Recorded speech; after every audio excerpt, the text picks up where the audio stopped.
المصطفى بلغ مقاصدنا واغفر لنا يا واسع الكرم. اللهم صل وسلم وبارك عليه وعلى آله. السلام عليكم ورحمة الله وبركاته. بسم الله الرحمن الرحيم. الحمد لله رب العالمين وبه نستعين على أمور الدنيا والدين. أشهد أن لا إله إلا الله وحده لا شريك له وأشهد أن سيدنا محمدا عبده ورسوله لا نبي بعده. اللهم صل وسلم وبارك وكرم وعظم ومجد على حبيبنا وشفيئنا وقرة أعيننا محمد وعلى آله وصحبه أجمعين. سبحانك لا علم لنا إلا ما علمتنا إنك أنت العليم الحكيم. رب اشرح لي صدري ويسر لي أمري واحلل عقدة من لساني يفقه قولي بجاه النبي وآله. قال الله تعالى وقل رب زدني علما. وقال رسول الله صلى الله عليه وسلم طلب العلم فريضة على كل مسلم.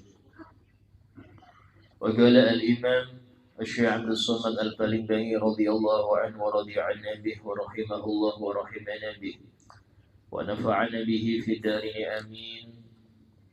Sampai halaman berapa kita? 142.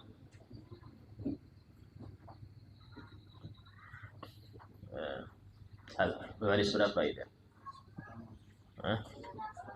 Paling atas.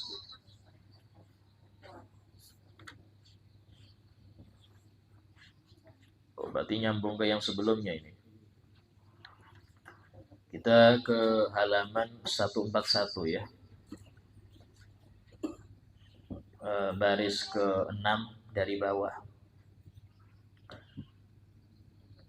Kata Imam Al-Ghazali radhiyallahu anhu, la yanbaghi an taqtasira ala shaumi Ramadan fatatruka tijarata bin nawafil wa kasbat darajatil aliyah fil faradis fatahassara idza nadarta ila manazilis shaimin kama tanduru ila al-kawakibid durriyah wa hum fi a'la iliyyin. Telah berkata Al-Imam Al-Ghazali radhiyallahu anhu, Imam Muhammad bin Muhammad Al-Ghazali, salah satu mujaddid di abad ke-6.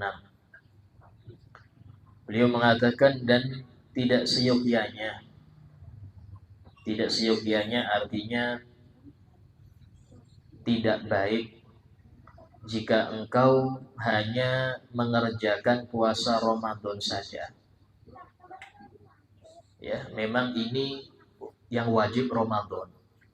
Tapi kalau seseorang itu hanya Ramadan meninggalkan puasa yang lain, ini enggak, kurang baik lah ya. Kenapa? Fatatruka tijarah, maka dia meninggalkan perdagangan yang besar. Ya, tijaratan dan tabur dalam Al-Quran, perdagangan yang enggak mungkin rugi. Apa itu? Yaitu berdagang dengan Allah Ta'ala. Itu apa? Bin nawafil, mengerjakan amalan-amalan sunnah.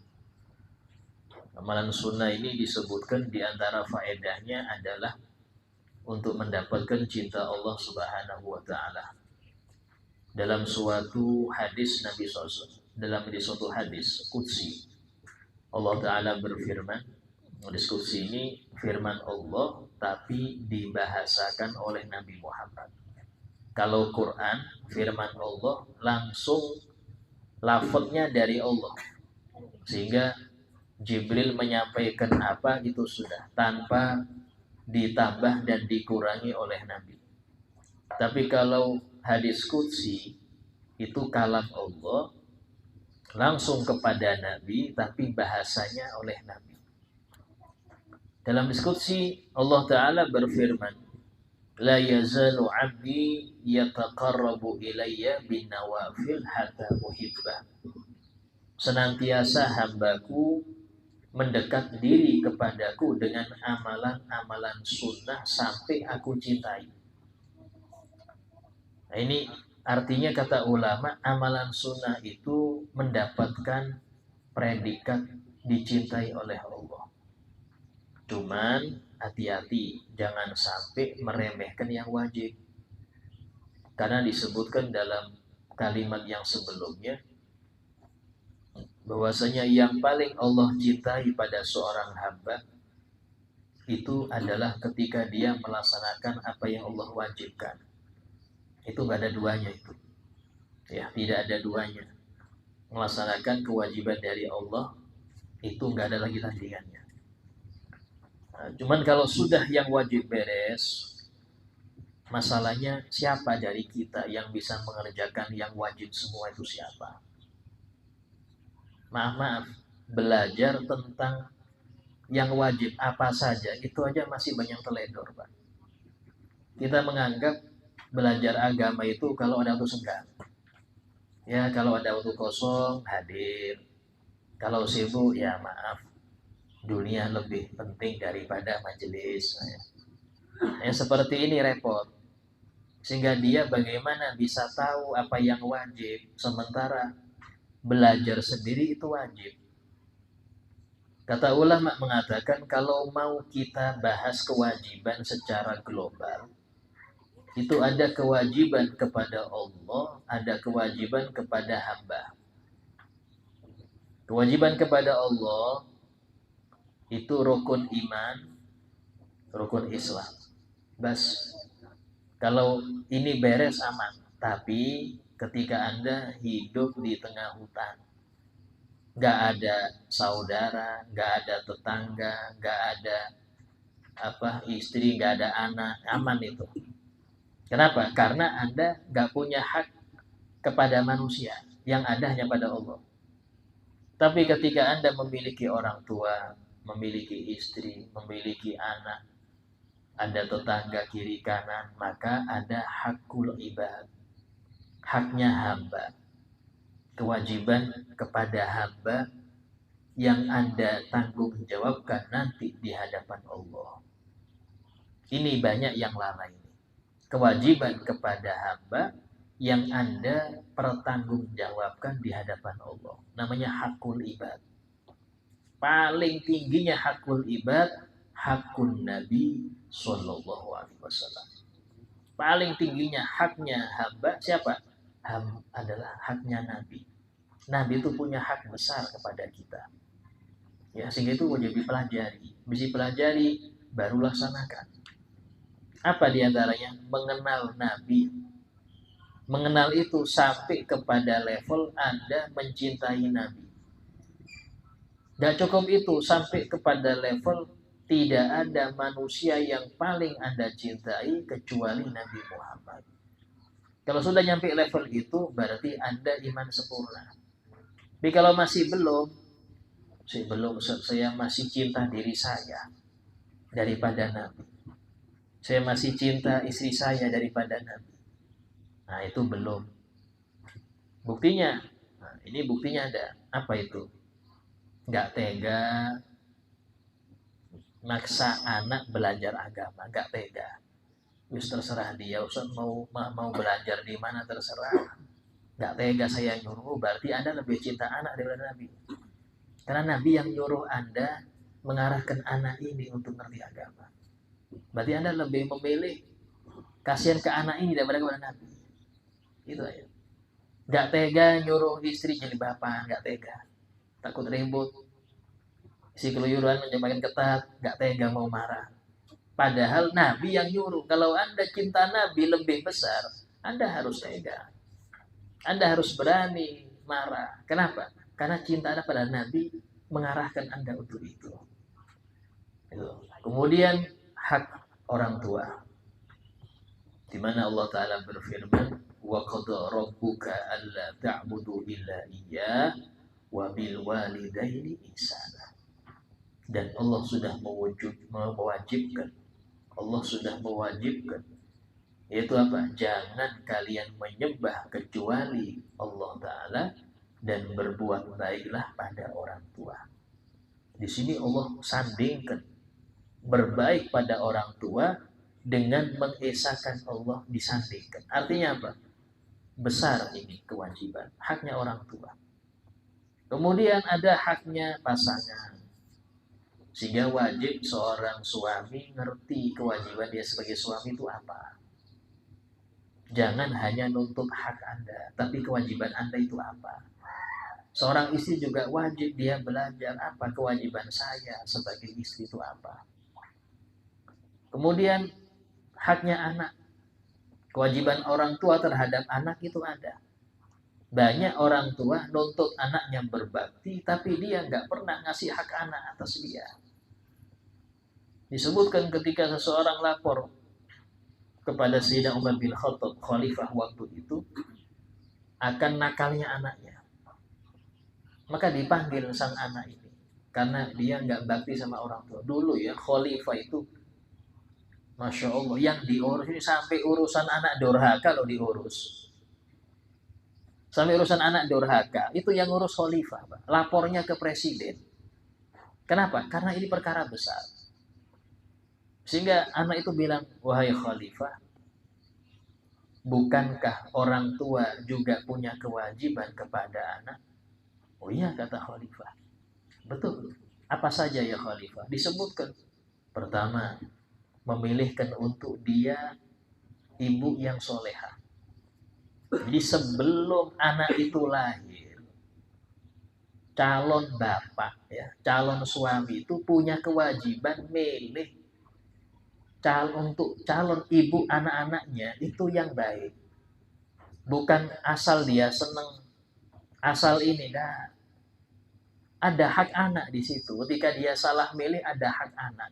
Berarti dia sudah berbuat dolim ketika dia yang dipilih yang penting cantik, yang penting ini. Itu dia sudah mendolimi anaknya yang belum lahir. Karena anak punya hak untuk dipilihkan ibu yang baik. Yang kedua apa? Memberi makanan halal. Yang ketiga memberi nama yang baik. Yang keempat memberi ilmu agama yang cukup sehingga dia ngerti kewajiban dia sebagai seorang muslim. Ini kewajiban orang tua. Kalau dia nggak bisa ngajar, pondokkan. Nggak bisa mondokkan, istilahnya sulit berpisah dengan anak. Ini alasan klasik, Pak. Istilahnya, ya enggak apa-apa. Mondok itu udah harus jadi ustaz. Udah harus jadi ustaz. Jadi jangan, waduh, kalau mondok berarti jadi ustaz dong anak saya. Enggak. Tapi intinya dia sudah ngerti aturan syariat. Jadi dokter yang ngerti syariat. Jadi PNS yang ngerti syariat. Polisi yang ngerti syariat. Petani yang ngerti syariat. Jadi enggak ada istilahnya yang mondok pasti ustaz. Enggak ada. Banyak kok teman-teman kita yang mondok itu ajar yang jadi pebisnis, yang jadi PNS, jadi dewan, banyak. Tapi ngerti agama, ada ringnya. Kalau memang sulit, ya taruh di madrasah dia. Kalau memang sulit lagi, panggil ustadz privat ngajari anak Anda.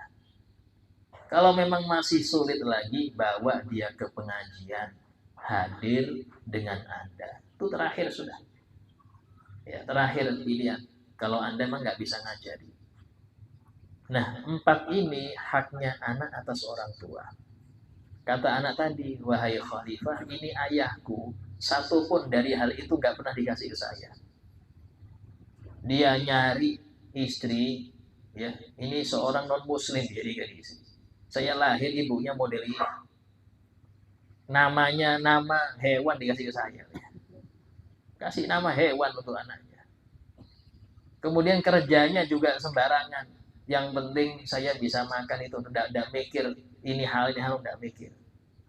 Maka Khalifah Umar marah. Kamu ngadu. Anakmu nggak berbakti. Engkau sendiri durhaka pada anakmu. Nah ini bagaimana ada hak anak. Nah kalau seseorang itu sudah mengerjakan yang wajib, barulah silahkan memperbanyak amalan sunnah. Silahkan. Karena itulah tidak jadi Tidaklah wali itu menjadi seorang wali kecuali yang wajib beres. Dia hanya memperbanyak sunnah setelah wajibnya beres. Kebalikan sebagian masyarakat kita lebih senang sunnah padahal yang wajib belum beres. Tahu-tahu ngaku jadi wali lagi. Ini yang parah. Nggak pernah lepas dari tasbih tangannya. Cuman nafkah istri nggak ngerti. Masalah kewajiban ini nggak paham. Ya kayak apa? Dia di masjid tanya sama mama. Tapi nggak ngerti kewajiban dia. Bagaimana bisa jadi? Ini orang yang maghrur, tertipu, dan setan tepuk tangan ini. Kenapa? Karena dia merasa sudah banyak amal padahal kosong. Padahal kosong.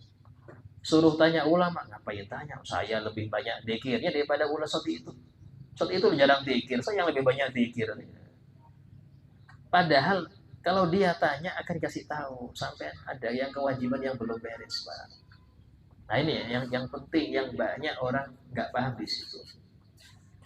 Sehingga Imam Ghazali ya dikatakan bahwasanya ketika seseorang itu hanya mengerjakan yang wajib, maka itu tidak dianjurkan karena dia akan meninggalkan perdagangan yang besar berupa mengerjakan amalan sunnah wa kasbat darajatil aliyah dan mencari derajat yang tinggi fil faradis di surga-surga firdaus. Ya, di surga-surga firdaus. Karena surga itu disebutkan orang masuk surga itu dengan rahmat Allah, bukan dengan amal. Orang masuk surga itu dengan rahmat Allah. Ya, dalam disebutkan di dalam apa di kitab Diba, udkhulul jannata bi rahmati, masuklah kalian ke surga dengan rahmatku. Tapi derajat surga, ya, karena surga itu darajat, derajatnya banyak, Pak. Disebutkan dalam suatu hadis, Nabi pernah bersabda, Iqra warqa wa turab warattil kama turattil fid dunya. Bacalah Quran dengan tartil dan naiklah ke derajat-derajat surga. Fa inna manzilataka inda akhiri ayatin taqra'u. Karena derajatmu pada akhir ayat yang engkau baca. Dari sini ulama mengatakan derajat di surga sebanyak ayat Quran, 6.600 sekian. Derajat surga sebanyak ayat Quran. Nah ini dengan apa mencapai derajat itu? Dengan amal. Derajat dengan amal. Apa sih bedanya Ustaz antara derajat itu? Orang yang derajat atas, kapanpun mau ke bawah gampang. Istilahnya yang kelas VIP mau ke kelas ekonomi gampang. Tapi yang kelas bawah mau ke atas gak bisa. Yang derajat bawah mau ke atas gak bisa. Tapi kalau yang atas mau ke bawah kapanpun dia mau bisa. Itu yang membedakan. Yang kedua, sering apa hendaknya bertemu Nabi. Sering apa tidaknya bertemu Nabi, nah itu yang patokannya derajat. Kalau urusan nikmat duniawi semuanya dapat, Pak. Iya, semuanya dapat, sama semua. Kaplingan seluas langit bumi, bidadari 70 ya. Sehingga pekerjaan ahli surga itu apa? Hubungan terus. Itu apa? Kerjaannya gitu, hubungan terus. Ya. Kayaknya 70 bidadari per orang. Ya, itu urusan duniawi sama semua, beres. Tapi yang beda nikmat ruhani. Ya, ruhani ini itu yang membedakan. Yang membedakan karena itulah orang-orang soleh itu sebelum masuk surga sudah dapat surga. Disebutkan dalam Al-Quran, waliman khafa maqama rabbihi jannatan.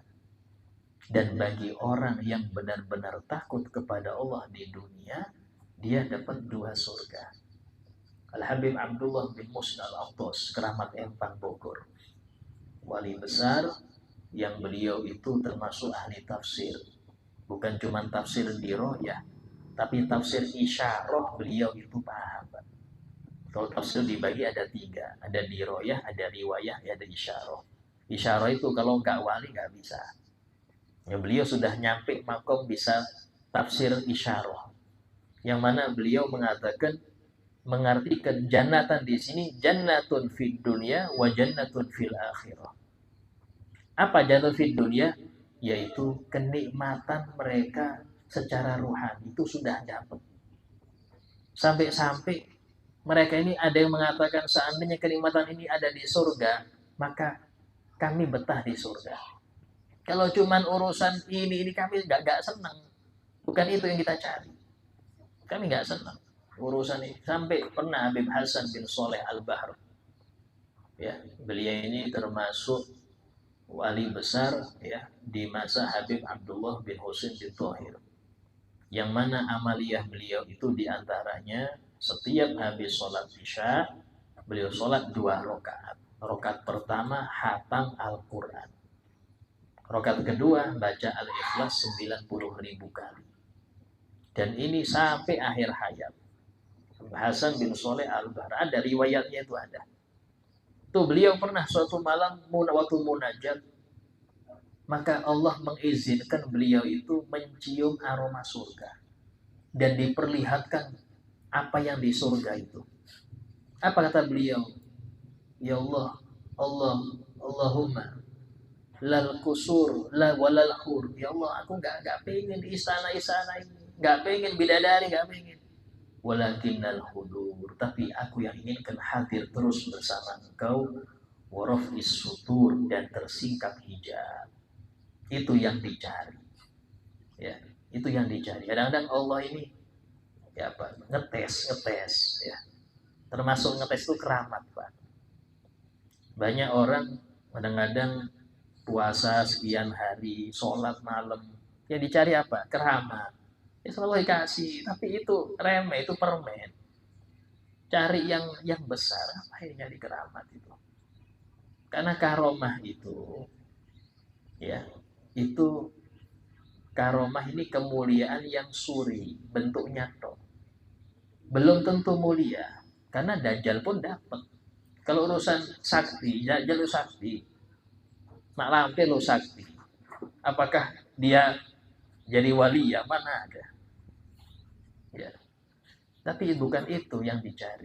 Istiqomah itulah yang paling tinggi daripada karomah, itu istiqomah itu.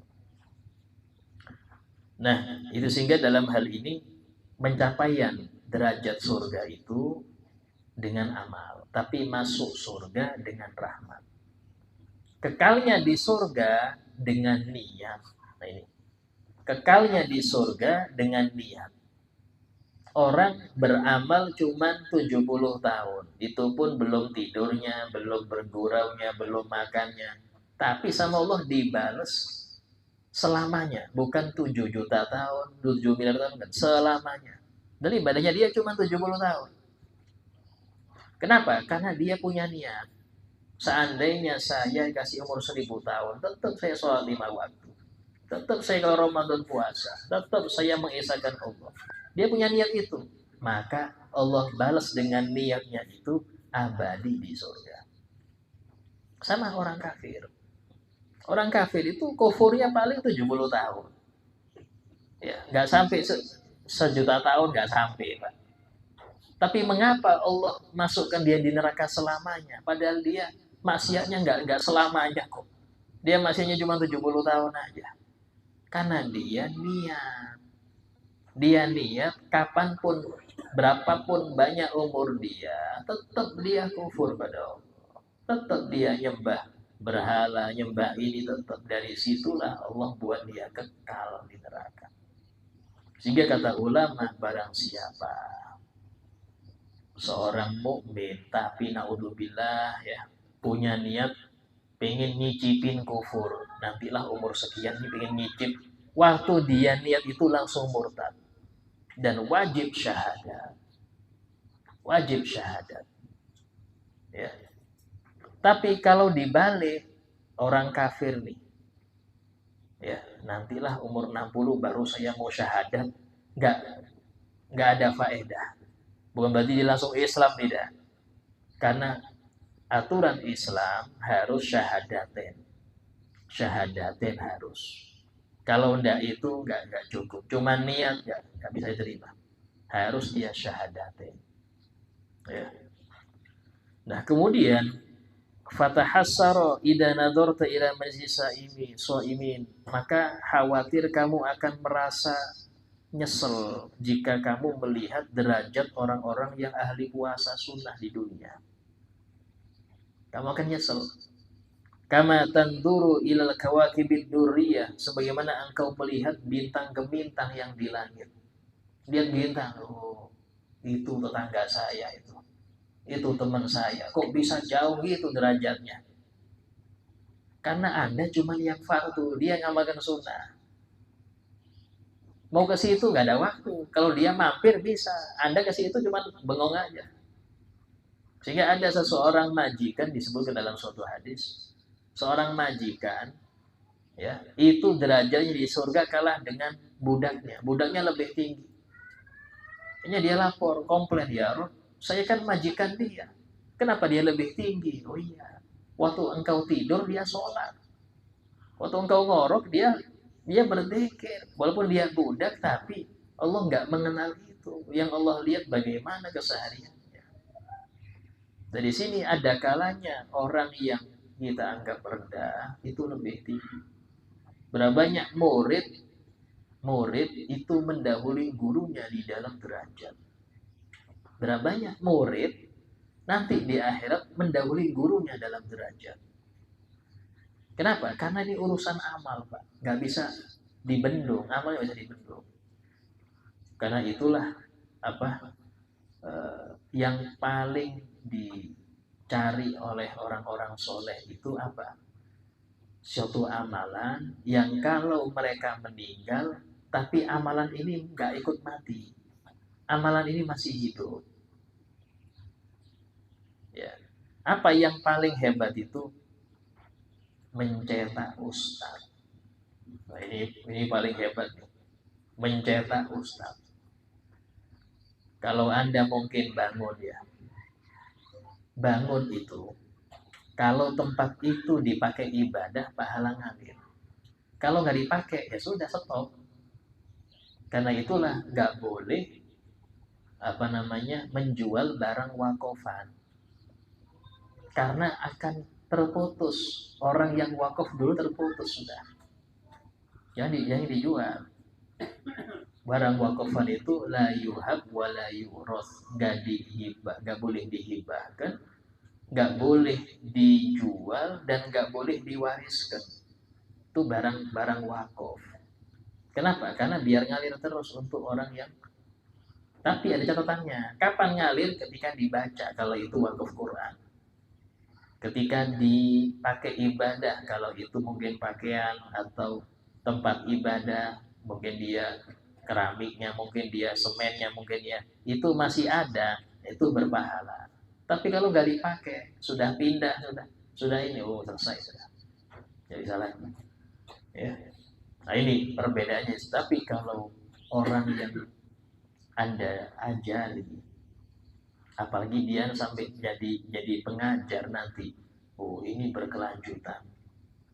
berkelanjutan.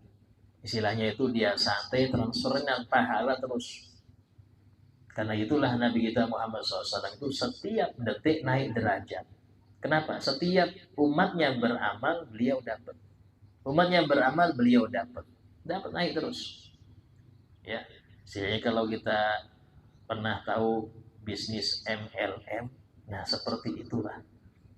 Orang yang punya murid, punya anak yang dia ini jadi orang ibadah, maka bernaik terus dia punya pangkat.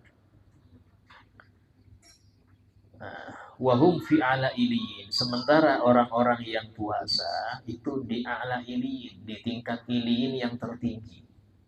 Ya, iliyin itu derajat di surga itu iliyin darahnya. Artinya ini, jangan seyogyanya, tidak seyogyanya bahwa engkau simpankan engkau simpankan atas puasa Ramadan,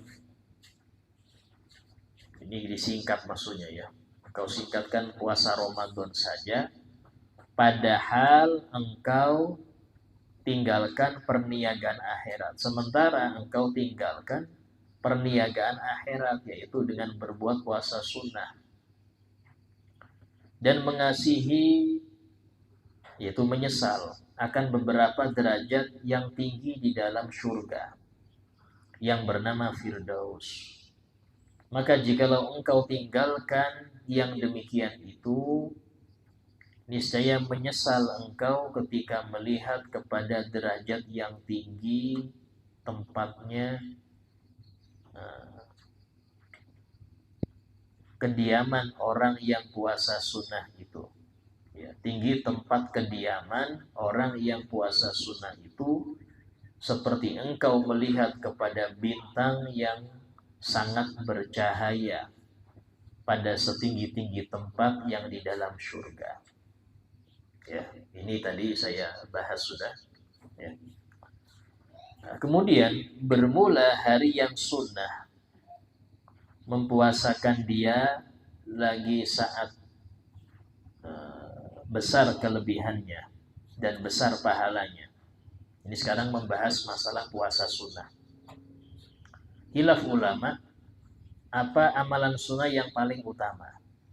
Ada yang mengatakan sholat, dan itu yang paling tepat ya, yang paling kuat, bahwasanya afdalul faraid wa sholatul faraid wa afdalu nawafil nawafiluha, kata ulama. Paling afdalnya yang wajib adalah sholat wajib. Kenapa paling afdalnya yang wajib? Karena masih khilaf meninggalkan sholat fardu sengaja itu kufur apa enggak, masih khilaf Pak.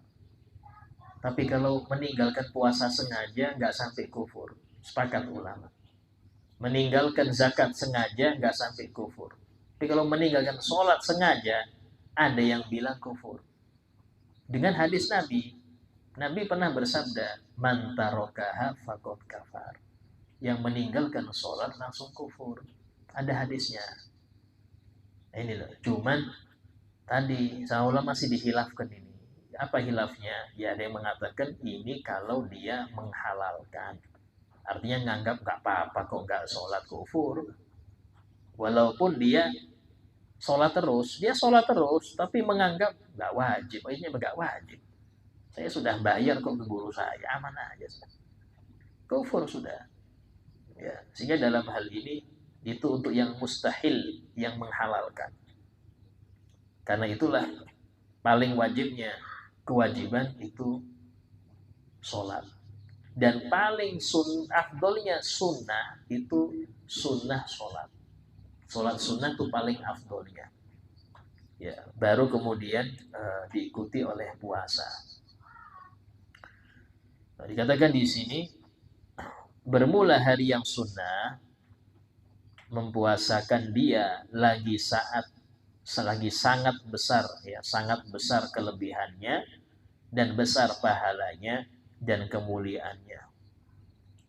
Seperti yang tersebut di dalam hadis Nabi Shallallahu Alaihi Wasallam, ya, beberapa hari pertama hari Arafah yang lain daripada orang yang mengerjakan haji. Jadi di antara hari-hari yang dianjurkan berpuasa, ini yang paling utama adalah hari Arafah. Untuk siapa hari Arafah ini disunnahkan puasa? Bagi selain yang haji. Kalau yang haji tidak dianjurkan puasa. Karena mereka melaksanakan ibadah yang lebih besar dari puasa. Apa? Wukuf di Arafah. Wukuf di Arafah ini paling besarnya rukun haji. Sampai-sampai Nabi itu pernah bersabda, Al-Hajju Arafah. Intinya haji itu di Arafah. Maksudnya apa? Rukun yang lain, waktunya itu terserah Anda. Tawaf, sa'i, terserah Anda, waktu kapanpun. Tapi urusan wukuf, wajib tanggal 9 Dzulhijjah dan wajib di Bukit Arafah. Kalau nggak dapat itu, selesai sampean. kelar sudah, hajinya gak beres sudah. Kalau sudah gak dapat wukuf di Arafah, selesai sudah. Itulah kemarin tahun-tahun lalu ya, yang haji banyak yang dia nggak ikut pemerintah ya, itu ditahan sampai Arafah karena ngerti kalau sudah Arafah nggak dapat, selesai sudah, nggak dapat. Intinya di situ, intinya di Arafah ya. Dan itu paling afdolnya ibadah haji itu adalah di Arafah itu. Nah, bagi yang nggak haji, maka Allah Ta'ala memberi yang penting juga. Apa itu? Puasa Arafah. Yang mana puasa Arafah ini pernah Nabi SAW bersabda, "Shaumu yaumi Arafah ahtasibu 'ala Allah yukaffiru sanah al-madiyah wal baqiyah." Puasa hari Arafah aku mengharap kepada Allah untuk bisa melebur dosa setahun yang lalu dan dosa setahun yang akan datang. Yang perlu kita perhatikan, ini puasa Arafah ini artinya puasa 9 Dzulhijjah. Di negaranya, ini loh. Bukan waktu orang wukuf di Arafah, bukan. Kenapa? Karena beda matlak antara Mekah dengan kita, beda matlak, Pak. Jadi sebagaimana tidak masalah perbedaan awal Ramadan atau awal Syawal dengan sana itu nggak masalah. Ya, kita kadang dengan Malaysia aja beda kok, apalagi dengan Saudi. Yang Malaysia dekat aja beda kadang-kadang. Dan kita memaklumi itu, apalagi dengan Saudi.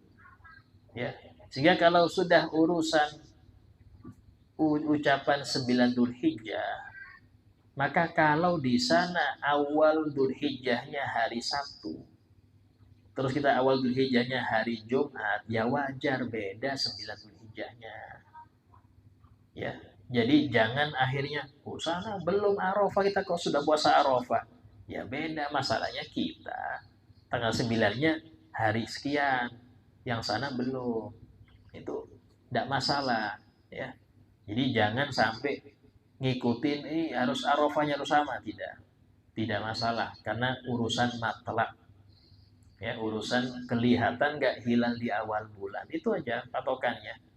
Kalau hilal kelihatan ya sudah, berarti awal Dzulhijjah besok itu. Oh di Saudi belum kelihatan ya berarti lusa, itu aja, nggak ada apa yang perlu dipersulit urusan itu ya. Karena memang Nabi sudah ngasih patokan di dalam masalah hilal itu, masalah ketentuan awal daripada bulan itu harus ru'yatul hilal. Lihat hilal apa enggak. Itu bukan cuma untuk Ramadan sama Syawal. Semua bulan Hijriyah, lihat bulan apa enggak. Itu aja patokannya. Ya. Nah, kemudian dikatakan di sini yaitu hari yang ke-9 pada bulan Dzulhijjah. Karena sabda Nabi SAW, siyamu yaumi Arafah uhtusiba 'ala Allah an yukaffira sanah allati qablah was sanah allati ba'dah. Puasa di hari Arafah itu diharapkan kepada Allah Ta'ala, aku mengharap kepada Allah Ta'ala untuk bisa melebur tahun yang lalu dan tahun yang akan datang. Ya, saya artikan di sini, saya baca artinya bermula puasa pada hari Arafah itu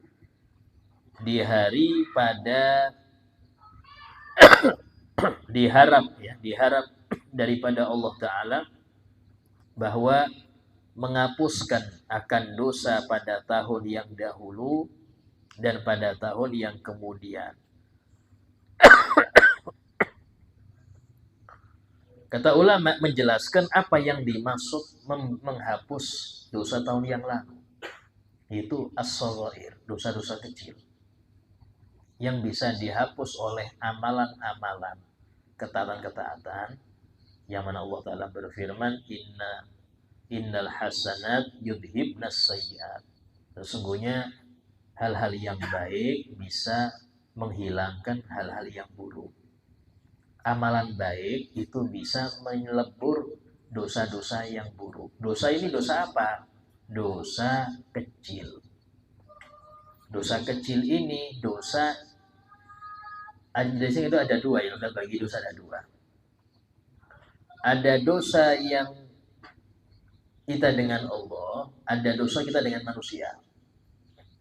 Dosa kita dengan Allah ini ada dua lagi. Ada yang besar, ada yang kecil. Yang besar contoh minum khamar. Minum khamar ini gak ada yang terdolimi. Zina, dia sama suka, aman aja. Gak ada yang terdolimi itu. Mencuri, kalau mencuri ada dengan manusia. Ya, dosa-dosa dengan kabair seperti itu. Yang sogoir, nah itu banyak yang sogoir, ya. Contoh seperti apa namanya, ngomong kotor, ya sendirian tapi ngomong kotor, ya. Kemudian melihat yang haram, mendengar yang nggak baik dan sebagainya, itu masuk as-sogoir. Kata ulama, ciri-ciri dosa besar itu kalau di Quran ancamannya neraka. Pertama, yang kedua ada kalimat laknat di hadis atau di Al-Quran. Contoh Nabi bersabda, la'anallah akilar riba, Allah melaknat yang makan riba.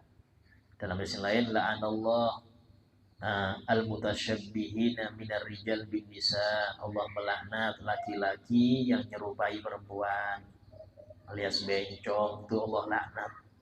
Ya, tapi kadang-kadang kita ngasih tempat, ya, ulang tahun ngundang bencong, ya, Agustusan undang bencong, akhirnya bencong merasa terhormat. Yang lurus pengen bencong juga biar laku. Ini kalau saya lagi sejati nggak laku diundang, kalau bencong banyak undangan. Ini berarti apa? Yang ngundang ikut andil di dalam laknat, kena laknat juga karena dia ikut nyebarkan.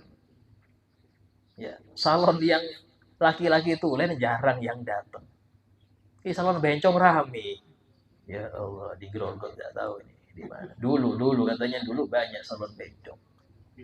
Ya, sekarang ya alhamdulillah kayaknya nggak ada kayaknya. Bertambah katanya. Yang ngomong berarti itu ngerti ya. Langganan. Jadi dalam hal ini apa namanya, hati-hati jangan ngasih tempat untuk orang ahli maksiat. Justru diantara bentuk kita membantu dia, kucilkan. Disebutkan Nabi pernah bersabda gini, unsur akhaka doliman au magluman. Tolonglah saudaramu yang muslim itu. Mau dia itu dalam keadaan berbuat dolim atau dia terdolimi.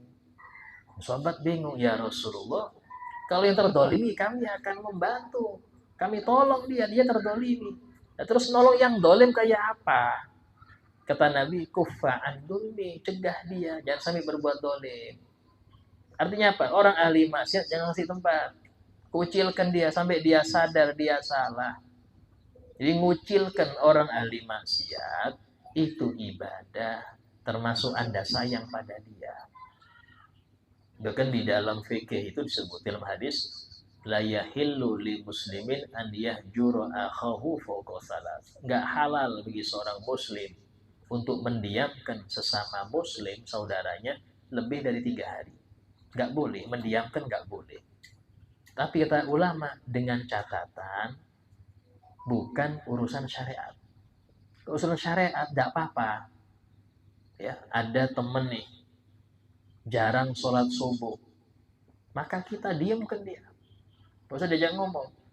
Sampai dia sadar, apa salah saya? Terangkan, saya memang jarang subuh ini.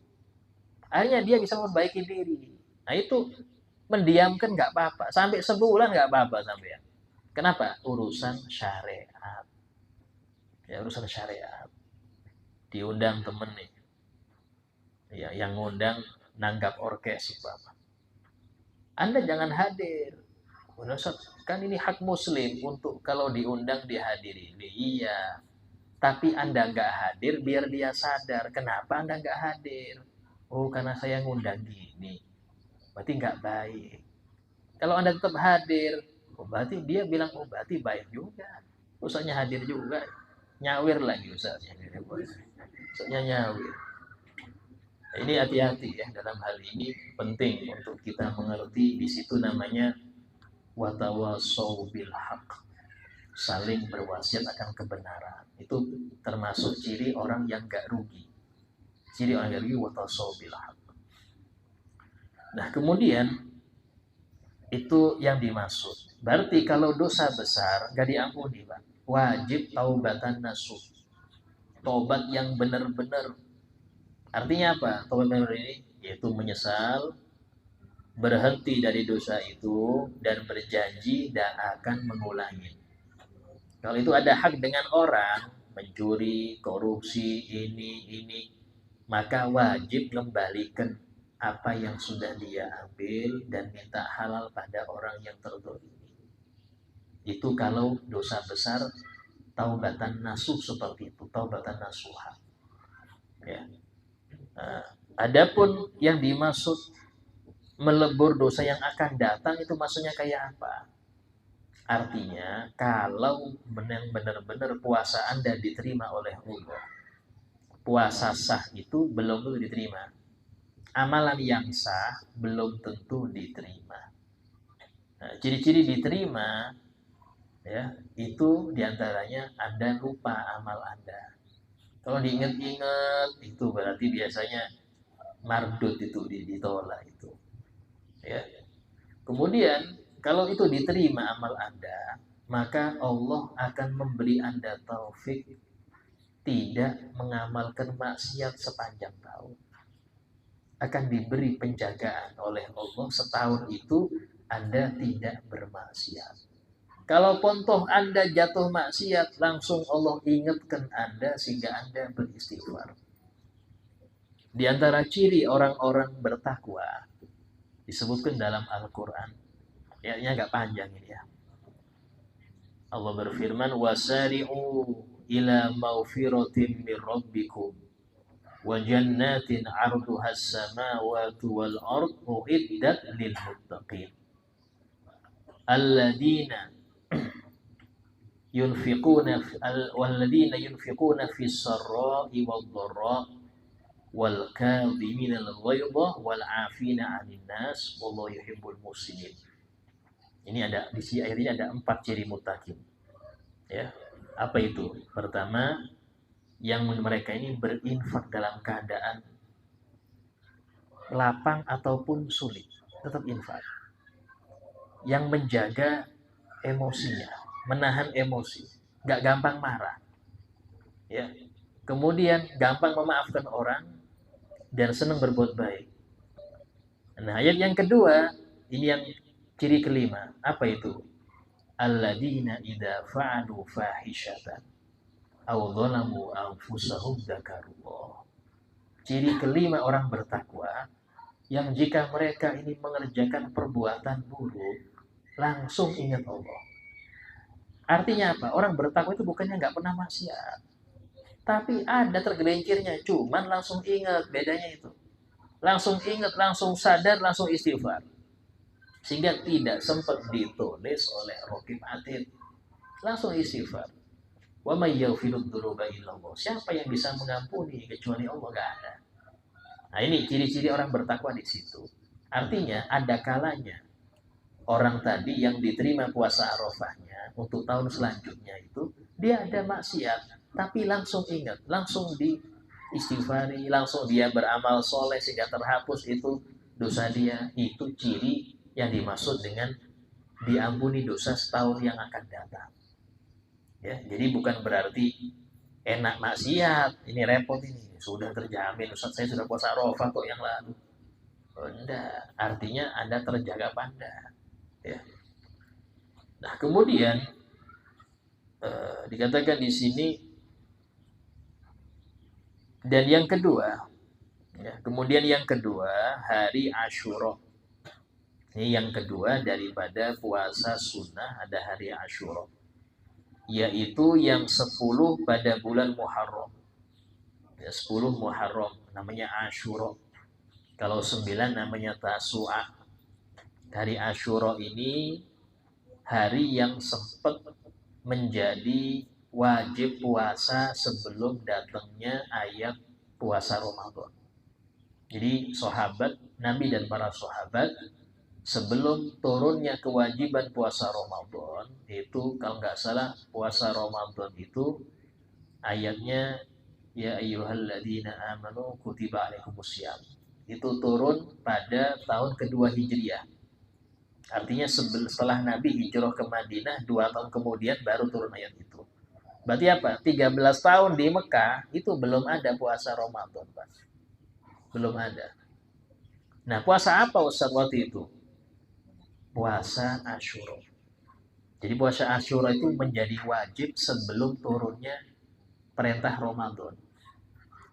Asal muasalnya ketika Nabi itu melihat orang-orang Yahudi sering puasa Asyura. Ditanya, kenapa kalian puasa Asyura? Oh iya, di hari itu, hari 10 Muharram, Allah menerima tobatnya Nabi Adam. Allah menyelamatkan kapal Nabi Nuh dari terombang-ambing, itu berlabuh di Bukit Judi itu 10 Muharram. Allah menenggelamkan Fir'aun dan menyelamatkan Musa dan para Bani Israil di 10 Muharram. Allah menerima tobatnya Nabi Dawud di bulan Muharram. Allah menyembuhkan Nabi Ayub dari penyakitnya di bulan Muharram. Allah mempertemukan Nabi Yusuf dengan keluarganya di tanggal 10 Muharram. Maka kata Nabi Muhammad, itu mereka Nabi kita.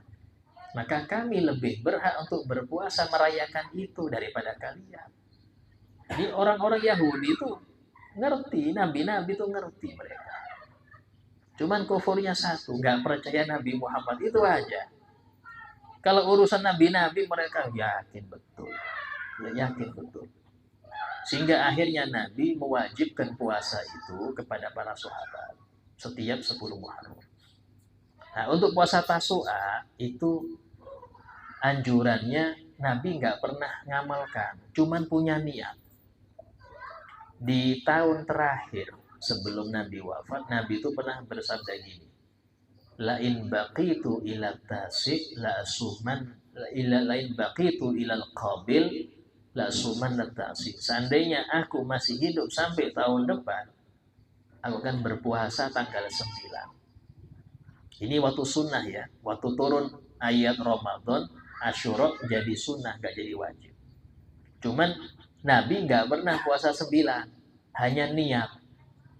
Tapi di bulan Rabiul Awal meninggal. Muharram, Safar, Rabiul Awal meninggal. Jadi nggak sempat Muharram ke depan, nggak sempat.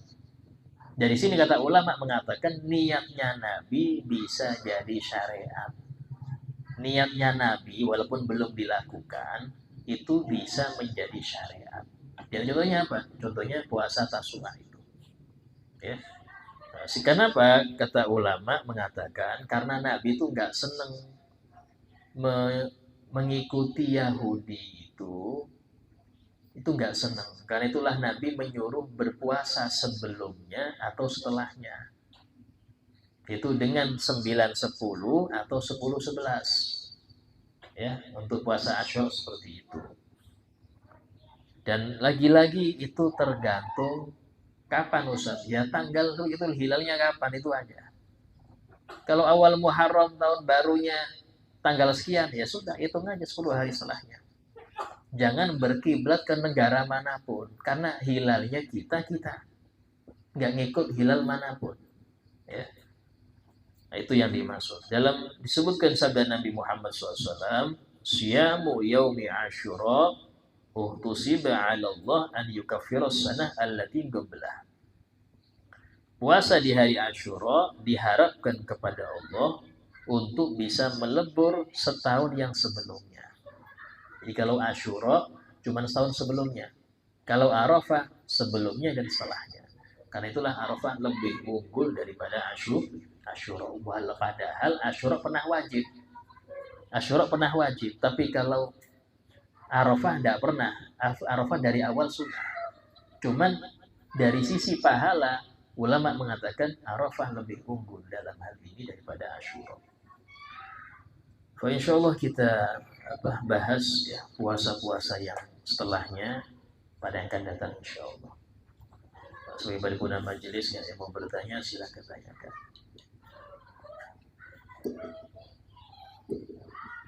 Oh ya. Waalaikumsalam warahmatullahi.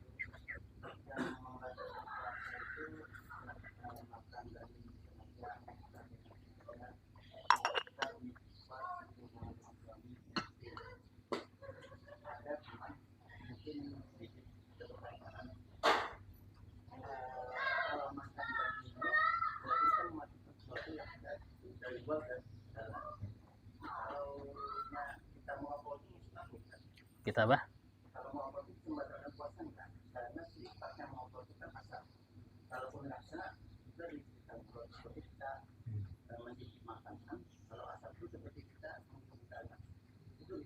Ya. Ya. Di dalam kitab Buyatul Mustarsyidin itu fatwa daripada para ulama-ulama ya dikumpulkan oleh Abdul Rahman Al-Masyhur. So dikatakan bahwasanya untuk rokok ini ada nikotinnya. Itu yang menjadikan dia berbeda dengan orang yang menghirup asap motor. Asap motor dihirup itu tidak batal. Cuma ngapain juga dia menghirup asap motor? Kan kasihan juga sudah kena polusi batal lagi kan repot. Tapi kalau rokok ini ketika itu ada nikotin dan dia bentuk padat. Apa kalau bahasa IPA-nya itu menyublim. Nyublim itu gas jadi padat. Karena itulah bisa di sini paru-paru jadi rusak gara-gara itu. Ngelengketnya itu ada. Emang nggak kelihatan. Ya.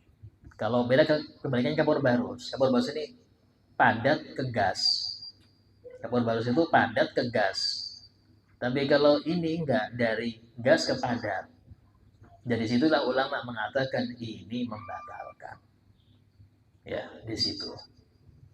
Nah, beda dengan kayak orang naik motor ya pas musim debu sambil buka mulut. Debunya masuk semua. Lumayan lah kata dia kan. Sarapan debu. Itu apakah batal? Tidak batal. Tidak batal. Ya. Emang ngapain juga itu. Nah, cuman kalau untuk rokok ini itu apalagi di dalam masalah hukumnya itu masih khilaf ya. Kalau para Alawiyin, para Habaib rata-rata mengharamkan. Nah, walaupun ada yang memakruhkan ada ya. Nah, seperti itu dalam masalah untuk merokok bagi yang berpuasa. Dan dikiaskan dengan rokok termasuk vape ya, shisha itu sama semua di situ. Ya, tanya lain.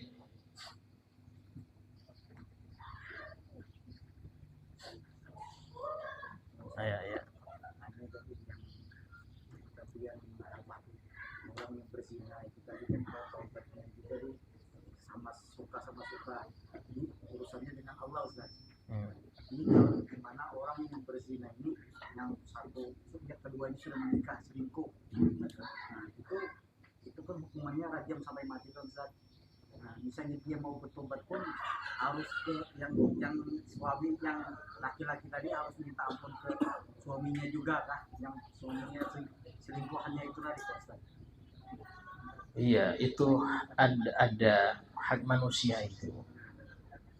Ya, kalau sudah demikian itu hak manusia. Sehingga dalam ini wajib dia minta maaf. Tapi urusan dia paronjam yang tidak dilaksanakan, kalau memang hati orang yang melakukan zina ini dia siap, kapanpun dirojam siap. Memang dia salah, tapi memang di Indonesia nggak ada hukum itu. Insya Allah tidak ada hukuman rajam di akhirat. Tapi kalau dia memang nggak mau, nggak mau saya, nggak mau, akan dihukum itu di akhirat. Karena urusan hukuman akhirat itu masalah tobat apa enggak. Kalau urusan dunia ketangkep apa enggak itu aja. Orang yang dipotong tangan belum tentu di akhirat gak dapat siksa. Karena bisa jadi dia belum tobat. Ketahuan aja. Bahkan dia nanti, wah cari cara yang lain lah. Dia belum tobat. Nah ini penting dalam hal ini. Jadi hukuman dunia itu ada. Tapi hanya di beberapa maksiat ya. Tapi orang yang sudah dihukum dunia, apakah sudah beres di akhirat? Belum tentu. Karena urusan akhirat, urusan tobat. Ada kalanya orang itu dihukum tapi nggak nyesel. Sementara kalau seseorang itu pengen dapat ridho Allah, dia harus nyesel. Kalau dia nggak nyesel, maka di situ percuma. Hukuman dunia tidak membuat dia lepas dari hukuman akhirat. Ya. Nah, tapi kalau seorang itu sudah nyesel, cuman nggak mau ngaku, nyesel pada Allah tapi nggak mau ngaku, kayak apa ini Ustaz? Maka dilihat, kalau itu ada hak dengan orang, tetap orang itu akan nuntut di akhirat. Karena Allah tidak akan membiarkan kedoliman. Allah tidak akan membiarkan kedoliman. Pasti Allah balas. Ya. Nah, tapi kalau urusan dengan Allah, nah ini, itu Allah maha musamahah, maha memaafkan. Karena itulah pernah ada seorang di zaman Nabi, perempuan dari bangsa Ghamid, Al-Ghamidiyah, Imra'ah Ghamidiyah dari Bani Ghamid. Dia datang ke Rasul, ya Rasulullah, akim alayyal had. Ya Rasulullah, tegakkan hukuman kepadaku. Loh, kau kenapa, kata Nabi? Aku zina ya Rasul, dia bilang. Sementara aku sudah pernah menikah sebelumnya. Entah itu suaminya meninggal untuk perang atau cerai. Kata Nabi, oh enggak, mungkin kamu cuman sentuh-sentuhan aja. Enggak ya Rasul, beneran. Oh enggak, mungkin cuma peluk-pelukan aja. Maksudnya Nabi itu sudah, antara engkau dengan Allah aja sudah. Enggak usah engkau minta dihukum, enggak perlu. Karena ketika dia sudah ngaku, dia sudah betul-betul tobat itu. Puncak tobat itu ketika dia siap dihukum. Itu puncak tobat, nyerahkan diri untuk dihukum. Itu puncaknya tobat sudah. Tapi Nabi sebagai seseorang pemimpin, itu kata ulama disunahkan. Kalau ada orang mengaku, kenapa? Rata-rata orang yang dikena rojam mulai zaman dulu, itu rata-rata ngaku. Bukan karena terpergok. Karena terpergok itu sulit, Pak. Karena harus 4 orang laki-laki menyaksikan langsung masuknya A ke B. Itu repot kalau dibalik selimut kayak apa. Tapi dikagetin langsung selesai langsung. Nggak bisa, jarang, nggak ada di kasus dunia selama zaman Nabi sampai sekarang orang dirajam atau dicambuk karena kepergok, nggak ada. CCTV nggak bisa jadi saksi, nggak bisa. Harus 4 orang, laki-laki semua. 1 perempuan, 3 laki, 1 perempuan, nggak sah. Harus 4 laki-laki. Dan ini melihat langsung, nggak boleh tutupin. Ini berat, hampir nggak pernah terjadi. Sehingga yang terjadi rojam di zaman Nabi itu karena mengaku. Hanya ketika dia ngaku terus, apalagi sahabat yang lain lihat juga dia ngaku. Kata Nabi, engkau hamil ya, tunggu sampai dia lahir. Habis lahir ngadep lagi. Maksud Nabi itu sudah selesai sudah. Ngadep lagi dia, pengen lihat. Kata Nabi, susui dulu sampai 2 tahun. Habis nyusi 2 tahun, menghadap lagi ini perempuan. Ya apalagi nggak bisa. Baru dihukum had. Nah ini yang seperti itu sangat berat. Ya, tapi orang yang benar-benar bertobat, maka dia siap hukuman konsekuensi apa saja dia siap. Ya, nah itu seperti itu dalam masalah hukum zina. Ya. Kenapa zina kok sampai seberat itu, Ustaz? Bahkan di dalam Al-Quran sendiri menghukum orang zina itu tidak boleh sembunyi-sembunyi. Apa Allah firmankan? Wal yashhad adabahuma ta'ifatun minal muslimin. Hendaknya menyaksikan penghukuman kedua orang ini beberapa kelompok orang muslim harus lihat. Kenapa harus lihat? Agar menjadi pelajaran bagi yang lain. Kenapa sih kok seberat itu? Karena zina itu dosanya menjalar. Pertama, dia akan karma. Nabi pernah bersabda, "Man zana zunya bih walau fi qa'ri dahri, walau fi qa'ri dari." Barang siapa yang menzinai seorang perempuan, nanti perempuan di rumahnya akan dizinai. Walaupun dia di rumah terus. Entah itu putrinya, saudarinya, siapapun. Pasti dizinai. Walaupun dia nggak pernah keluar, akan ada yang menzinai dia. Ini dosa karma. Yang kedua, imbasnya, ya, seandainya punya anak, ini anak nggak bernasab. Kalau dia memaksakan diri ini bernasab, banyak kerusakan. Pertama, ya, karena dia nggak bernasab berarti dia nggak mahram. Kalau nggak mahram, ya, nanti dengan saudara-saudaranya pezina itu, ya, itu dianggap mahram. Dosa terus, dosa sentuhan. Buka jilbab depan saudara-saudaranya. Contoh ya, yang menzinai A ngarannya. Dapat anak perempuan B. Yang B ini diklaim sebagai anaknya si A. Padahal hasil zina. Akhirnya apa? Keluarganya si A itu nganggap ini keponakannya, ini bersentuhan, padahal haram semua itu. Haram semua. Ditambah lagi ketika dia mau menikah, si A tahu-tahu mengklaim saya sebagai walinya, nggak sah nikahnya. Ketika si A meninggal, dia dapat warisan, dia sudah ngambil warisan orang-orang yang berhak. Karena nggak berhak jadi dapat warisan, karena dia nggak ada hubungannya. Bahkan dalam fikih boleh si A itu nikahi si B ini, walaupun makruh, karena dia hasil dari maninya. Nah itu loh, yang seperti ini berat, imbasnya berapa, kemana-mana. Ya, bahkan disebutkan nanti di akhir zaman semua nasab terputus. Kenapa? Kecuali nasab Nabi. Kenapa kok terputus? Karena banyak perzinahan. Saking banyak perzinahan sampai terputus. Dulu orang dulu itu bangga, saya bin fulan, saya binti fulan. Sekarang jarang. Yang masih populer di Malaysia. Malaysia rata-rata bangga, saya binti. Kita jarang. Bahkan itu dianggap ngapain pakai binti-binti. Karena banyak yang nggak jelas orang tuanya siapa. Nah, ini zaman-zaman yang kita wajib untuk merealisasikan urusan nikah, ya, dan mewanti-wanti bahaya perzinahan seperti itu. Nah, insyaallah akan kita lanjutkan kajian kita untuk yang akan datang. Al-Fatihah.